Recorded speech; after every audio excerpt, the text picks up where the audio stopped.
I think pornography Yes. is really harming men, and it's everywhere, and it's I so available, and it's at your could fingertips. not agree more. And when they're introduced too young, it completely establishes their brain pathways in a way that ruins them for life. You know what I mean? It's telling you as someone who's seen the whole arc of it, it's rapey in a way it never was. It's ugly. It's just ugly. It doesn't turn me on. Yeah, it's deviant. And this is, people are choking thinking about how and- it's impacting people and their productive relationships and how they think, sex is supposed to be had or attained. So we've come a very long way, and now we're talking about the introduction of pornography as a topic in the school system, which is now a thing, right?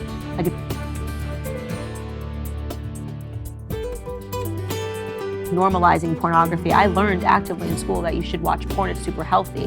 Well, now this is maybe right before porn became as deranged as it is today. And you're thinking that they're now learning that it's healthy to watch porn, and then when they're exposed to porn, they're watching something that just cannot be good for their neural pathways. Like they cannot be good for their brains. To think, rendering men very weak, self-control, impulse, everything. And it's incredible when I talk about porn on my podcast, how many men respond and say, like, I've been struggling with this addiction for years. Yes.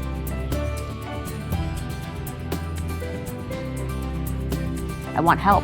Men don't talk about this anymore. We're all Right. struggling with this. Porn is everywhere. I open my Instagram. Well, I've been struggling with that addiction, and I don't want help. I would push back on that. I think that porn is really unhealthy for men, and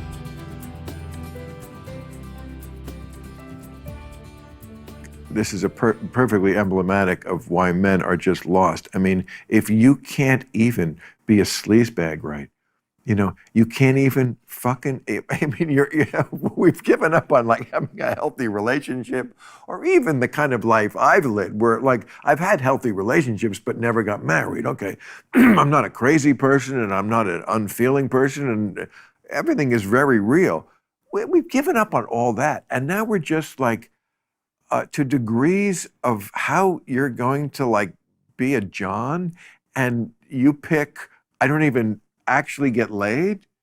That's sad on it is sad. so many levels. Men are struggling. They really are struggling, and I think Where did this come from? What's your theory? I think pornography Yes. is really harming men, and it's everywhere, and it's so available, and it's at your fingertips. Could not agree more. And when they're introduced too young, it completely establishes their brain pathways in a way that ruins them for life. You know what I mean? It's not, you shouldn't be introduced to that sort of, and I don't even want to call it pornography because it's something else now. I didn't like see porn on my computer until really maybe 5 years ago, because I was kind of afraid. I heard about cookies and like actually knowing what I'm looking Right. at. It's the And then FBI of course the watching first me. time I saw Pornhub, I was hooked.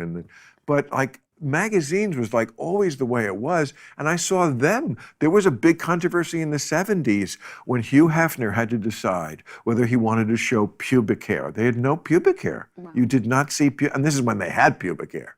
Yeah, exactly.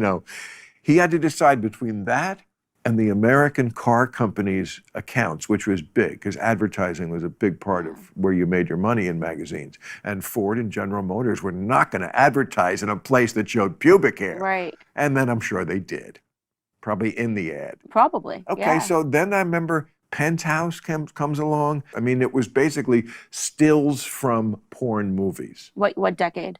This is probably around 2000, I think, or maybe the 90s, you could see that. I mean, yeah, I think in the 90s, absolutely. There were lots of magazines, Gent and Cherie and We, not that I knew all of them, Shaved Asian, okay, I knew all of them. But like, I remember you passing the magazine stands in New York when I lived and there was 90s, and there was like dozens of these kind of magazines for very specific kinks.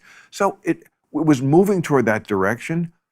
And then we come to where every kid has a little computer in their hands, and there's no more plots. I mean, there's no more, I remember the old porn movie where it was like a Broadway play, except instead of breaking into song, they'd break into fuck every 15 minutes. But you'd have to kind of wade through the pizza delivery guy, and, okay, then finally they get to it. Now it's just right to it, and it is, you're so right. I'm telling you, as someone who's seen the whole arc of it, it's rapey in a way it never was. It's ugly. It's just ugly. It's deviant. It doesn't turn me on. Yeah, it's deviant. It's And this just is people are then you think choking about how and it's impacting people and their productive relationships and how they think, sex is supposed to be had or attained. So we've come a very long way. And now we're talking about the introduction of pornography as a topic in the school system, which is now a thing, right? Like normalizing pornography. I learned actively in school that you should watch porn. It's super healthy. Well, now this is maybe right before porn became as deranged as it is today, and you're thinking that they're now learning that it's healthy to watch porn, and then when they're exposed to porn, they're watching something that just cannot be good for their neural pathways. Like it cannot be good for their brains to think of this as a normal sexual relationship. And for men, obviously, women are different biologically. We don't have the same instincts that men right. have when it comes to sex. And I think, are we allowed to say that? Men and women are different biologically? No. No, I did not mean that. We are the same. We are exactly the But same. it's rendering them weak. We're so different. Yeah, it's rendering men very weak. Self-control, impulse, everything. And then it's incredible when I talk about porn on my podcast, how many men respond and say, like, I've been struggling with this addiction for years. Yes. I want help. Men don't talk about this anymore. We're all Right. struggling with this. It's porn is everywhere. I open my Instagram. Well, I've been struggling with that addiction, and I don't want help because it's fantastic. Well, you can lead the charge. Well, it's not unhealthy to like have a fantasy life with your porn girlfriends or your people in the magazines all those years. I mean, it releases tension. You don't always have a girlfriend. Yeah, I would push back on that. I think that porn is really unhealthy for men, and I think any porn. I think, and I have noticed this, by the way, in speaking to like Dennis Prager, because he grew up with the magazines, that the understanding for what it is now. Pervert. Well, it's just very different. You know what I find to be the sickest perversion of all, and married people admit to it. They admit that it's so boring to have sex that they freely think of other people when they're having sex. Yeah. I find that to be the worst perversion of all. You're basically masturbating inside another human being who you supposedly love more than anybody else while you're thinking about the checkout girl at Kroger. An episode of Black Mirror. What? They were like, an episode of Black Mirror was talking about this, like in the potential for tech to meet that moment where people could be wearing goggles and also having right, and that could happen. That could but essentially happen. You are wearing goggles, but it's inside your head. Yeah. I mean, I just don't get that thing of like, yeah, that's cool. We have sex, and I'm just thinking about anybody but her or him. Why didn't you get married? That's actually quite unusual. That's why. I mean, that's the main reason. I cannot accept a life without hot sex. Did you ever get close? Yes. Yeah. How many times? Twice. Twice. Yeah. And then cold feet on your part? No, 3 times. 3 times. Yes, I would say. You got close. Yeah, I got close. I mean, I was engaged when I was 29. Okay. But I kind of knew even as we were engaged and buying the ring and all that stuff, there was a voice in my back of my head always saying, really?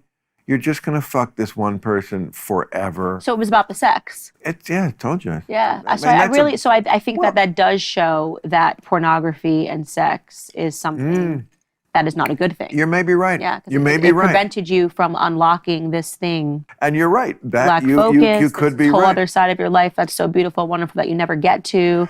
And so I think, and then now you times that by just porn everywhere. Porn when you are just literally walking down the street and you see an ad and you're like, oh, right. I don't know why she has to be naked to sell me this purse, but apparently she has to be naked. I mean,